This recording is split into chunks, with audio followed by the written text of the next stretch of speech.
Britain is a land steeped in history and tradition. It is also a land of shadows. Behind the cobbled streets, rolling hills and bustling cities lie mysteries that refuse to be silenced. Among them are three haunting cases, each separated by time and circumstance, yet bound together by one chilling thread. They all remain unsolved. In New York, a young chef named Claudia Lawrence walked to work one March morning and simply never arrived. Her disappearance would spiral into one of the most baffling investigations of modern times. In Doncaster, a bright teenage boy named Andrew Gosden left his home one ordinary day, caught a train to London and vanished into thin air. Despite CCTV footage and nationwide appeals, his trail has been cold for over a decade. And in 1998, Deborah Linsley boarded a train to London for a family celebration. By the time the train pulled into its destination, she had been brutally murdered in her carriage, with no one coming forward to reveal what they may have seen or heard. These three stories, Claudia, Andrew, Deborah, are not just tragedies. They are questions without answers, wounds without closure, mysteries that continue to haunt the families and captivate investigators. Today we walk into the darkness of Britain's most enduring unsolved cases and explore the possibilities of what may have happened. Welcome to Echoes of the Unknown, where we delve into some of the most haunting, chilling and unbelievable unsolved cases and unexplained events. Like and subscribe for more like this. Now, let's get into the first case.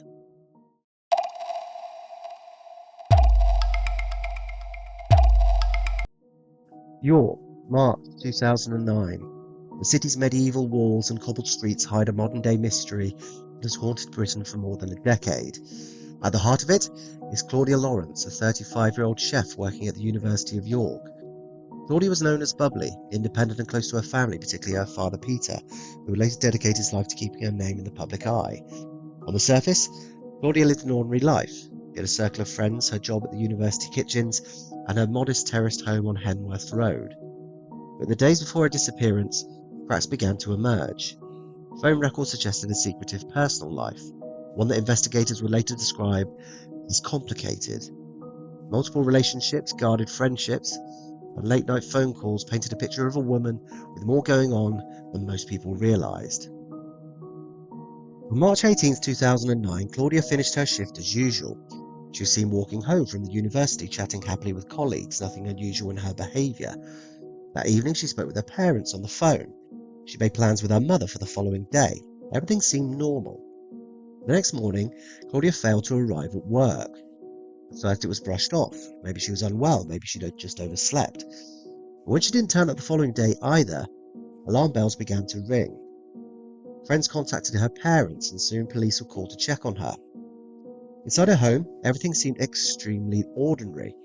There were no signs of forced entry, no signs of a struggle. Her hair straighteners had even been left plugged in, suggesting she'd been getting ready for work as usual. What was missing, however, were a handbag and phone. Investigators pieced together her final hours. Claudia's last known contact was a text message at around 8:23 p.m. on March 18th. After that, her phone remained on until shortly after midnight, when it was switched off permanently.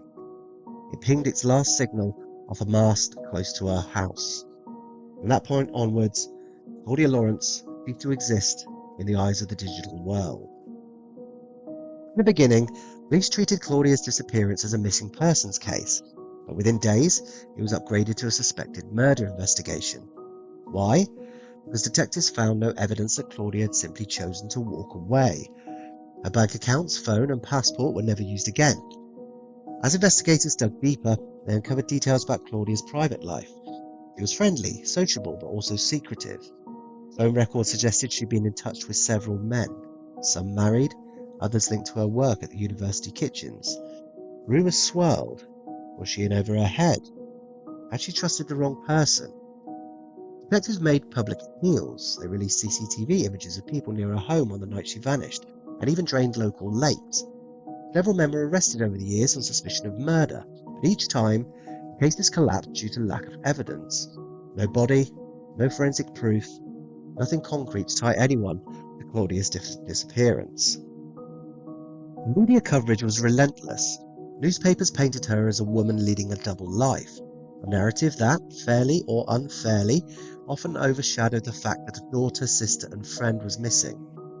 Claudia's family pushed back, insisting that whatever her private life had been, she didn't deserve to simply vanish without justice.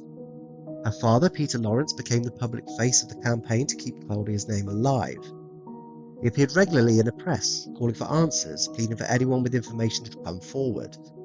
He also fought tirelessly for legal reform, leading to the creation of Claudia's Law in 2019, which allows relatives of missing persons to take control of their affairs after they've been missing for more than 90 days.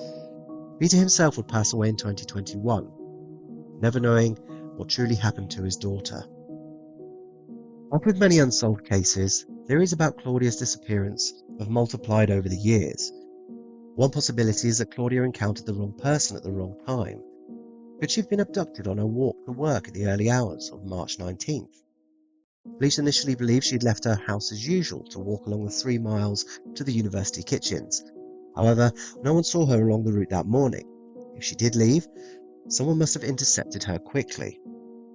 Detectives increasingly lean towards the idea that Claudia knew her killer. The lack of forced entry at her home suggests that she may have willingly let somebody in. Friends later admitted that Claudia was trusting, not always cautious with who she associated with. Was it a friend, a colleague, a lover whose relationship had turned sour? One of the most persistent theories is that Claudia was involved in a relationship, possibly with a married man, and that this connection led to her disappearance. Police openly suggested that people in her circle were withholding information, perhaps to protect their own reputations or marriages. Detectives went so far as to say the answers lie within her lifestyle. In later years, police stated they believed more than one person knew what was happening to Claudia, and that there had been a cover-up. This chilling idea suggests Claudia's death may not have been the act of a lone individual, but something concealed within her social circle, with silence maintained for over a decade. Although less supported by evidence, some have speculated that Claudia may have been watched, followed, or targeted by someone obsessed with her. York is a relatively safe city, but even the safest places can hide dark secrets. Despite extensive searches, media campaigns and repeated arrests, Claudia's case remains unsolved. The last confirmed evidence of her life is that phone signal in the early hours of March 19, 2009. Everything after that is speculation. The case has left a permanent mark on British culture, a reminder that people can vanish without explanation and that secrets, whether big or small, can complicate justice. Claudia's disappearance is not only a tragedy but also a mystery that continues to hang heavy over York. For her family, especially her late father Peter, the pain lies not just in her loss, but in the silence that surrounds it. Was Claudia abducted by a stranger on her way to work? Did she fall victim to someone she trusted? Or is the truth hidden in plain sight, known by people too afraid or unwilling to speak? Until new evidence emerges, Claudia Lawrence's story will remain one of the most haunting unsolved mysteries in modern Britain.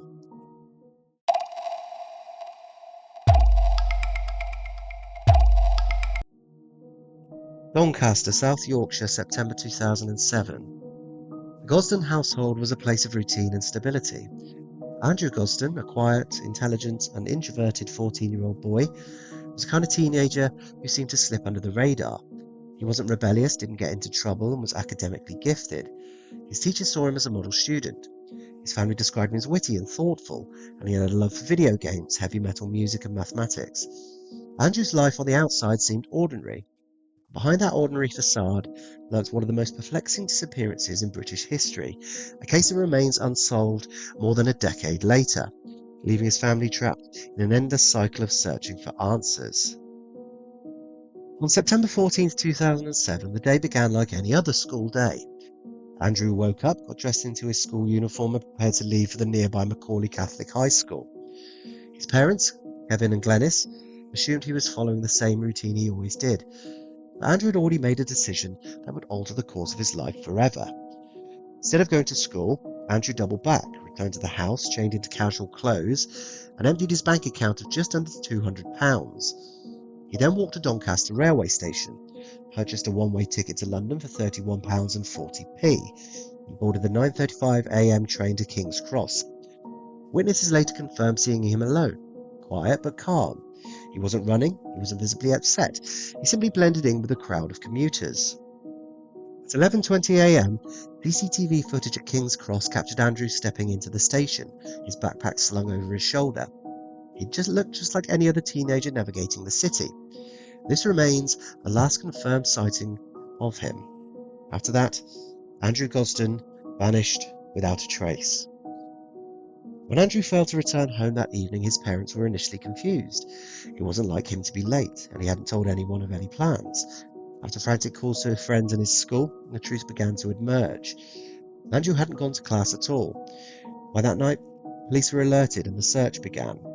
But by the time officers pieced together his journey, Andrew was already lost somewhere in London, one of the busiest cities in the world. His decision to buy a one-way ticket raised troubling questions. Did he intend to never return? Or was it simply the cheaper option? Lack of any return ticket left investigators uncertain whether they were looking for a runaway or a victim. Andrew's disappearance baffled detectives. He had no known friends in London, no mobile phone on him. He'd left that at home. He'd taken no change of clothes and no plan anyone could identify. The only money he had was the cash from his savings account. His online activity provided no clues, and he had never shown signs of wanting to run away before. His family insisted that he was happy, if a little shy and introverted. Police searched King's Cross, circulated his photo nationwide and appealed for sightings.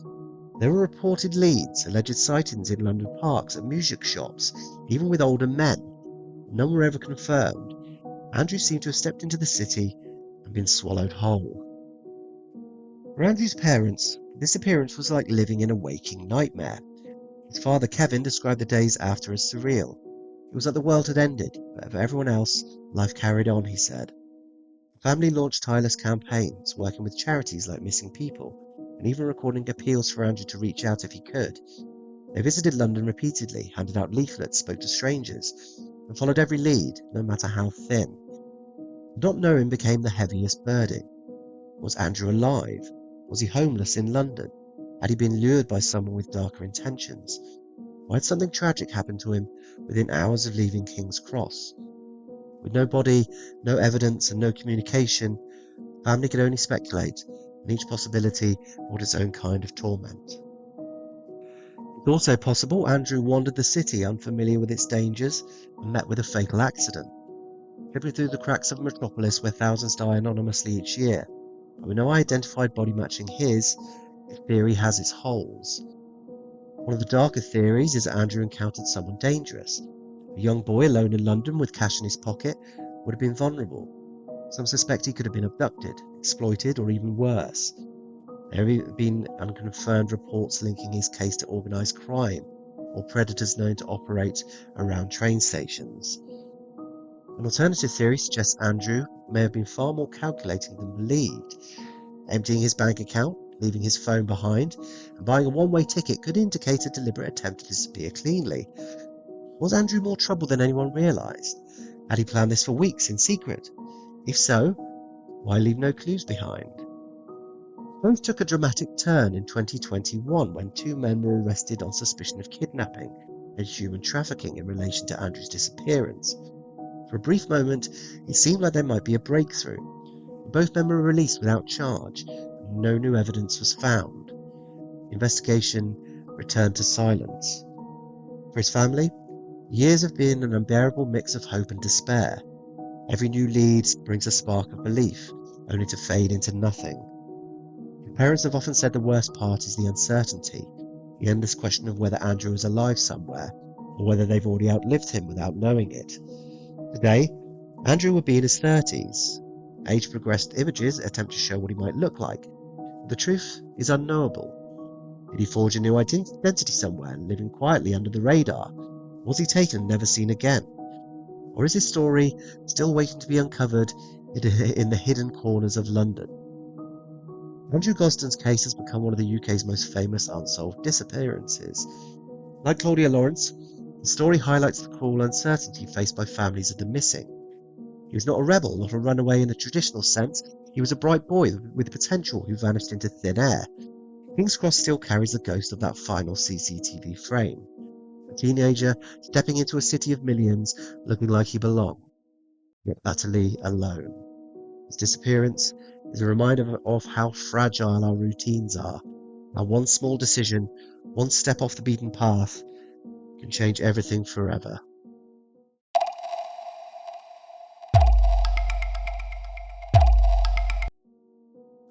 March 23rd, 1988 was a grey Wednesday afternoon in London, where the daily rhythm of commuters filled the trains running in and out of Victoria Station. Among the thousands of passengers was 26-year-old Deborah Linsley, a young woman with her whole life ahead of her. She was a trainee hotel manager working in Edinburgh at the time and had travelled south to London to attend a hotel management course. That afternoon, she boarded a train from Orpington, Kent, bound for central London. Deborah never arrived at her destination. Instead, she became the victim of one of Britain's most haunting unsolved murders, killed in broad daylight on a busy commuter train, with no one stepping forward to say they saw or heard anything. Deborah came from a loving family. Friends and relatives described her as independent, kind and ambitious. She had studied hard, carved a career path in hospitality, and was considered a rising talent in her field. Her decision to travel home for the course seemed routine, a trip hundreds of people made every day without a second thought. That afternoon, she caught the 12:11 p.m. train from Orpington to London Victoria, a journey of roughly half an hour. Trains were busier than usual due to delays, but Deborah managed to find herself a compartment seat, one of those old-style carriages with no corridor and separate doors on either side. To many, it might have seemed like good fortune, a bit of peace and quiet on a crowded afternoon. For Deborah, it became a fatal twist of fate. Somewhere between Orpington and London, Deborah was brutally attacked. He suffered multiple stab wounds, over a dozen in total, inflicted with such violence that detectives later described the killing as frenzied and personal. The struggle would have been noisy, chaotic and desperate, yet in the press of commuters all around her carriage, nobody reported hearing screams or disturbances. The train pulled into Victoria Station, and when passengers opened the compartment door, they were met with a horrific sight. Deborah lay slumped against the seat, her body covered in blood. Despite the horror of what they found, her killer had managed to vanish into the crowds of Victoria unnoticed. In one of the busiest stations in Europe, at one of the busiest times of the day, the murderer had slipped away unseen. The murder shocked the nation. How could such a violent crime happen in broad daylight, on a busy commuter train, without anyone intervening or identifying the attacker? Scotland Yard launched a massive investigation, interviewing thousands of passengers and railway staff. The case quickly grew cold. One of the challenges was the train itself. The old-style compartments created pockets of isolation. Unlike modern carriages, there was no central corridor and no CCTV. Passengers could sit mere feet from others yet be completely cut off. For Deborah, this meant there was no easy way to call for help, no way to escape once the attack began. Detectives considered several theories. Could it have been a random assault by a stranger, a drifter, or someone mentally unstable? Or was it targeted, perhaps by someone who had followed her onto the train? The investigators leaned towards the idea of a random attack. Without witnesses, every avenue was speculation. For decades, the case remained at a standstill. Forensic science advanced. In the early 2000s, DNA evidence recovered from the scene offered a breakthrough. The killer had left genetic material behind, so detectives now had a full profile. There was a catch. No match existed in the National DNA database. The killer, whoever he was, had either never been caught for another crime or had managed to avoid having his DNA recorded. The revelation reignited public interest. Scotland Yard launched fresh appeals. They even offered rewards, hoping that someone somewhere would come forward. Still, the case stalled. Deborah's family, decades since her death, have been marked by grief and frustration. Her brother, Gosden, has been one of the most vocal advocates for justice. He's described the pain of knowing that his sister's killer may still be alive and free, blending into ordinary society. What makes the case especially haunting is its setting. Commuter trains are ordinary spaces where thousands of people pass each day without incident. Deborah's death shattered the sense of safety commuters once felt. Her murder is a reminder that even in public, surrounded by others, danger can lurk just inches away. Today, the murder of Deborah Linsley remains one of Scotland Yard's most famous cold cases. The DNA evidence is a beacon of hope. If the killer is ever arrested for another crime, or if a relative's DNA enters the system, the mystery could finally be solved. Until then, Deborah's story stands as a chilling enigma, a crime committed in plain sight in a crowded city and left no trace of its perpetrator. The image of that isolated train compartment lingers in the imagination. A young woman alone, a sudden eruption of violence, and then silence. By the time the train rolled into Victoria, the killer had already melted into the tide of commuters, leaving behind only questions. For over 30 years, those questions have tormented her family, haunted the detectives who worked the case, and unsettled everyone who has heard the story. Who was in that compartment with Deborah? Why did no one hear her cry? And how has her killer evaded justice for so long? Until an answer emerges, Deborah Linsley's name remains etched into the long, grim history of unsolved British mysteries, a symbol of how even in the busiest of places, life can be stolen in silence.